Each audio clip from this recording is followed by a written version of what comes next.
bwe tujja ku mulimu okukola sente ze batuwa ezo zibeera active income kubanga twazze ne tukola naye bwe tutandika okuyingiza sente nga tetuliiyo tugambe kati omuntu Farid oli wano this is active income omusaala gw'ojja ofuna bagukuwa kubanga wazze naye senga oyinayo tugambe omuntu akole oyinayo boutique oyinayo nursery school bali mu kusomesa nga toliiyo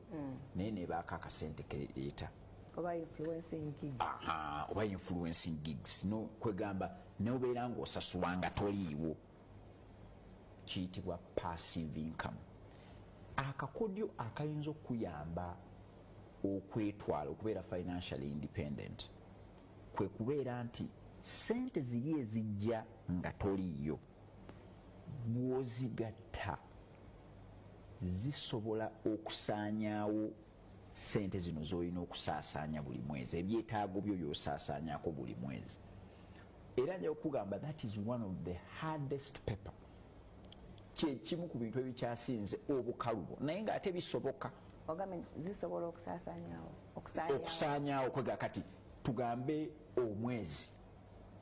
ogenda okubala ng'osaasaanya emitwalo 8 olina omulimu gwo naye bw'otu olina omulimu gwo tuwegukuwa akakadde kamu emitwalo 2 bw'otunuulira ensaasaanyayo ey'omwezi ya mitwalo tugambe 8 n'ofisaawo tugambe engana ekiruubirirwa kyo kyandibadde okubaako ebintu by'okola ebiyingiza sente ebbali paka lwe bibeera ng'ebyo ebikola ebiyingiza sente nga toliiyo bisobola okusaanyaawo emitwalo 8 such that ne bwe bakuwa omusaala gwo tekikyetaagisa gukwatako okuspendinga concept ogitegedde anti kusaanyaawo kyekibadde okusaanyaawo kigambo kyenyandibadde nkozesa kyandibadde obliterate oba ekyo kizibu nnyo ate okusaanyaawo oba okumalawo okusangulawo kati buli lwobeera nga oyina akantu ekintu kyonna ekiyingiza sente elsewhere ne kibeera nga bwe kijja kisobola okukukwatirako ku nsaasaanyayo eya buli mwezi ekiruubirirwa kyandibadde nti zino sente ziva ebweru zetuyita passive income nga toliiyo ofubola onoonya engeri gye zigejja paka lwe zisobola okubeera nga zezeekwatira expenditure yo ekintu ekyo kisoboka era waliwo abakikoze era bwe bakikoze bakizudde nti kikuyamba okuva mu gye tuyita rat race omuntu oyo aba takyasobola kukangatiisibwa ku mulimu omuntu nga sente zaafuna eri nga taliiyo zisobola okulabirira obulamu bwe obwa expenditure omwezi omuntu oyo aba takyasobola kusaba mulimu n'agaaba muwe gwonna nga bw'onojja n'owowaay olinayo omulimu ki ze mumpe gwonna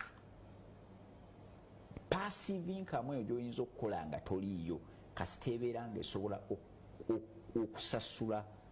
ensaasaanyayo yonna yonna ey'obuli mwezi n'egimala oba ovudde mu kye tuyita rat race oba omazo era kyova olaba abantu bangi wano wenjaga okulaga Farida abantu bangi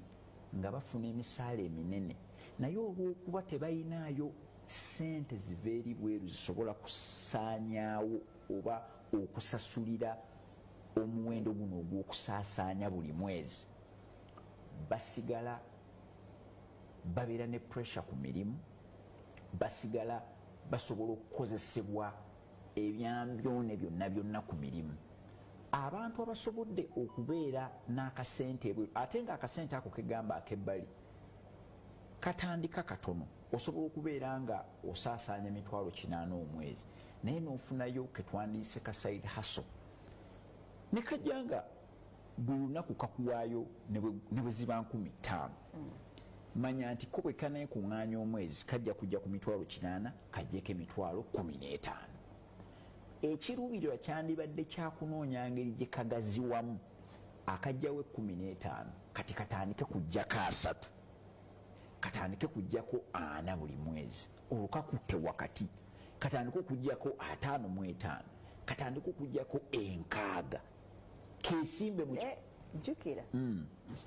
siriiyo kawabudde kati kubanga n'obudde bwako bwetagisa kati kya mirundi 2 Farida kanaakulaakulana kati katandika okubikkirira kya mirundi 2 Farida abantu bonna twabagamba nti newakubadde ffenna tetutondeddwa nga tusobola okutandikawo businesses kyokka ate